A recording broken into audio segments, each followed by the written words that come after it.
Te voy a hablar de la saga de Busan. Son completamente diferentes entre sí. Una se desarrolla de día y mayormente en un tren. La otra se desarrolla de noche, en una península post-apocalíptica, 4 años después.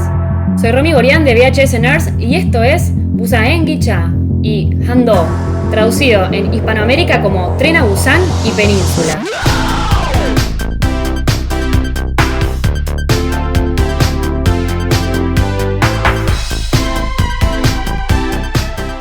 Tren a Busan. Un virus letal se expande por Corea del Sur. Los pasajeros de un tren que viaja de Seúl a Busan tendrán que luchar por su supervivencia. Acá los protagonistas son un padre y su pequeña hija, junto con una pareja y algunas personas que se unen para sobrevivir en este viaje salvaje. Si bien esta película no va a reinventar el terror zombie, tiene varios elementos que destaco. Los componentes en esta historia se encuentran con frecuencia en otras historias de zombies, pero hasta ahora nunca vi una historia de zombies desarrollada casi por completo a bordo de un tren de alta velocidad.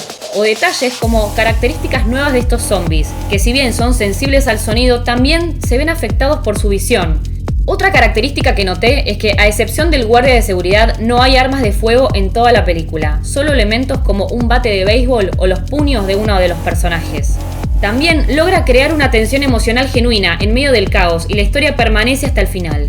Esto es característico en las películas asiáticas, que meten una parte emocional y te cortan la onda con música y todo.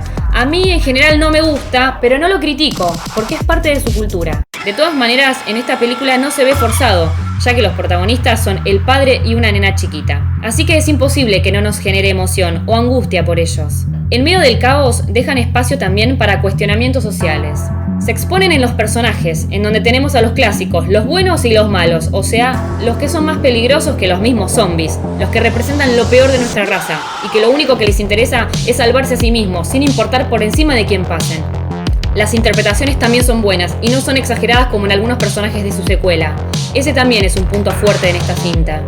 Esta película no te da un respiro, la historia se mueve tan rápido como el tren, en donde los protagonistas van pasando de una situación a otra, tratando de sobrevivir. La puesta en escena, el movimiento de la película y los personajes capturan la vista del espectador.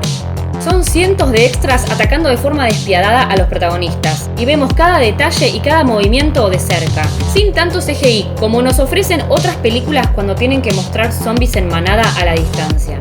En este caso resultan aterradores, no solo por su velocidad y maquillaje, sino porque los tenemos con nosotros en el tren o en la estación, apelotonados contra los vidrios, creando olas de zombies desesperados por comerte dentro de una atmósfera claustrofóbica. Ahora pasemos a su secuela, Península. 4 años después del caos del tren a Busan, en Corea del Sur, un soldado que previamente escapó de un barco infectado, ahora revive el horror cuando es reclutado junto a su cuñado en Hong Kong para recuperar un botín de millones de dólares en un camión en la península de Corea que quedó afectada por el virus. Como dije al principio de este video, son dos películas completamente diferentes. Esta película se enfoca mucho en las persecuciones en autos y en pelear con un grupo de sobrevivientes salvajes. En esta segunda parte, los zombies quedan en segundo plano. Para realizar esta película contaron con el doble de presupuesto. Se nota por la cantidad de CGI que utilizaron. En gran parte la película aparece una mezcla de videojuego y algo de Mad Max en la parte final, pero en la oscuridad y con un adolescente al volante como una de las heroínas de la historia. Cumple con la acción, pero de una manera diferente a Tren a Busan. Los personajes están ahora en autos, constantemente compitiendo entre ellos y a veces contra los zombies, de lejos. Por momentos se acelera demasiado y por momentos le saca cualquier aire de realismo. Y aunque algunos podrían decir, sí, es una película de zombies, está bien, pero te recuerdo que Tren a Busan está lleno de escenas más creíbles y que son súper aterradoras. Y a lo que me refiero con esto, es que las escenas de acción con auto, por ejemplo, en Península, están tan intervenidas digitalmente y está tan llena de escenas de acción a tanta velocidad que ya parecen un videojuego. La primera película se desarrolló en un espacio confinado y carecía de armas. Península va exactamente en la dirección contraria. Hay muchos tiroteos y persecuciones de autos en un espacio grande, abandonado y oscuro.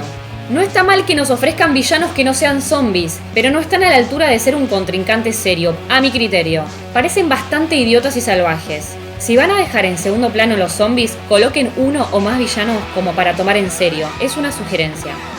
En fin, si tuviera que elegir una, sería Tren a Busan, porque tiene la acción necesaria, no se apoyan en tanto CGI, y al ser en un tren, vemos todo el gore más en detalle, porque todos los zombies están pisándote los talones. Aparte de esto, a medida que la relación padre e hija se va fortaleciendo, nos crea empatía con los personajes principales.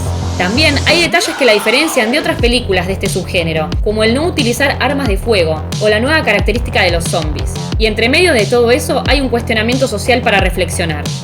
En Península, la premisa es buena, pero le hubiese agregado algunas cosas porque sentí que lo que vi fue pura persecución de autos y tiroteos demasiado rápida y oscuras, en donde los zombies quedaron bien lejos y el villano líder en la pandilla es un salvaje tonto. ¿Qué le hubiese agregado? Más acción, gore y personajes más perturbadores en la escena de la lucha que se organiza con público. También más tiempo en escena de zombies. Y por último, un villano digno de luchar contra un héroe, que no solo sea salvaje, sino que sea lo suficientemente inteligente como para convertirse en un oponente temerario. Todas las opiniones son válidas y todos tenemos nuestros gustos, así que espero que la veas y me cuentes qué te parecieron. Me ayudas un montón poniendo tu me gusta y suscribiéndote al canal. También puedes compartir este video en donde vos quieras. Te mando un abrazo de zombie y nos vemos en el próximo video.